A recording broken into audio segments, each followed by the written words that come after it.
जीवन में कई बार ऐसा होता है कि व्यक्ति मेहनत करता है, अपने काम को ईमानदारी और लगन से करता है, फिर भी उसे समय पर प्रमोशन नहीं मिल पाता और वो समझ नहीं पाता कि आखिर उसकी उन्नति क्यों रुक रही है, जबकि कई बार उससे कम अनुभव या कम मेहनत करने वाले लोग आगे बढ़ जाते हैं। ऐसी स्थिति में व्यक्ति को यह समझना चाहिए कि प्रमोशन केवल मेहनत से ही नहीं, बल्कि व्यवहार, कौशल, आत्मविश्वास, सकारात्मक ऊर्जा, अनुशासन और सही अवसरों के उपयोग से भी मिलता है। इसीलिए यदि किसी का प्रमोशन लंबे समय से रुका हुआ है, तो सबसे पहले उसे अपने कार्य के प्रति दृष्टिकोण को सुधारना चाहिए और यह देखना चाहिए कि क्या वह अपने काम को केवल जिम्मेदारी समझकर कर रहा है या वास्तव में उसमें उत्कृष्टता लाने का प्रयास कर रहा है।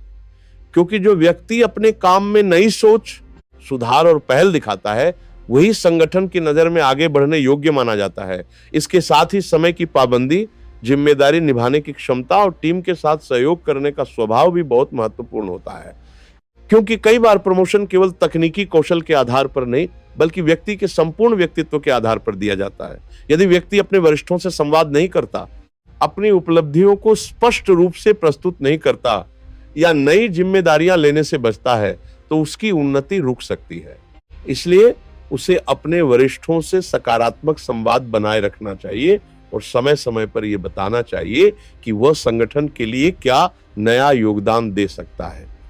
आध्यात्मिक दृष्टि से भी कई बार ऐसा माना जाता है कि जीवन में रुकावटें नकारात्मक ऊर्जा, मानसिक तनाव या ग्रहों की प्रतिकूल स्थिति के कारण भी आ सकती हैं। इसीलिए व्यक्ति को अपने मन को शांत और सकारात्मक रखने के लिए नियमित रूप से प्रार्थना और ध्यान करना चाहिए।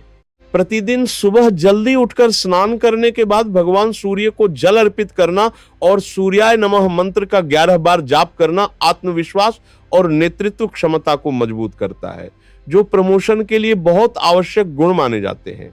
इसके अलावा बुधवार के दिन भगवान गणेश की पूजा करना और गंग गणपतये नमः मंत्र का 21 बार जाप करना भी बहुत शुभ माना जाता है, क्योंकि गणेश जी को विघ्नहर्ता कहा जाता है और वे जीवन की बाधाओं को दूर करने में सहायता करते हैं।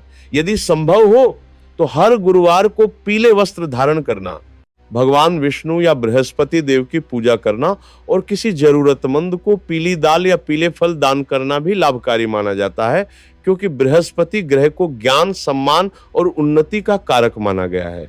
इसके साथ ही व्यक्ति को अपने कार्यस्थल को भी व्यवस्थित और सकारात्मक रखना चाहिए।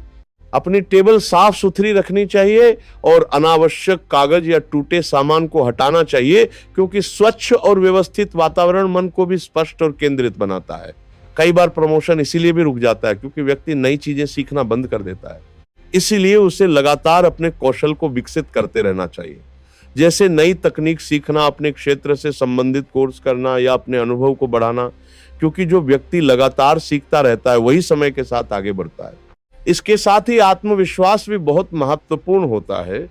इसीलिए व्यक्ति को यह विश्वास रखना चाहिए कि उसकी मेहनत और योग्यता एक दिन अवश्य पहचान पाएगी और उसे निराश होने की बजाय अपने काम को और बेहतर बनाने पर ध्यान देना चाहिए। यदि व्यक्ति प्रतिदिन कुछ समय सकारात्मक चिंतन, प्रार्थना और आत्म मंथन में बिताता है, तो उसका मन शांत रहता है और वह सही निर्णय लेने में सक्षम होता है। धीरे धीरे यह सकारात्मक ऊर्जा उसके व्यवहार, काम और व्यक्तित्व में दिखाई देने लगती है और वरिष्ठ अधिकारी भी उसे एक जिम्मेदार और योग्य कर्मचारी के रूप में देखने लगते हैं। जब मेहनत, अनुशासन, सकारात्मक सोच, आध्यात्मिक संतुलन और निरंतर सीखने की आदत एक साथ मिलती हैं, तो प्रमोशन के रास्ते में आने वाली बाधाएं धीरे धीरे समाप्त होने लगती हैं और व्यक्ति को उसके प्रयासों के अनुरूप उन्नति और सम्मान प्राप्त होने लगता है।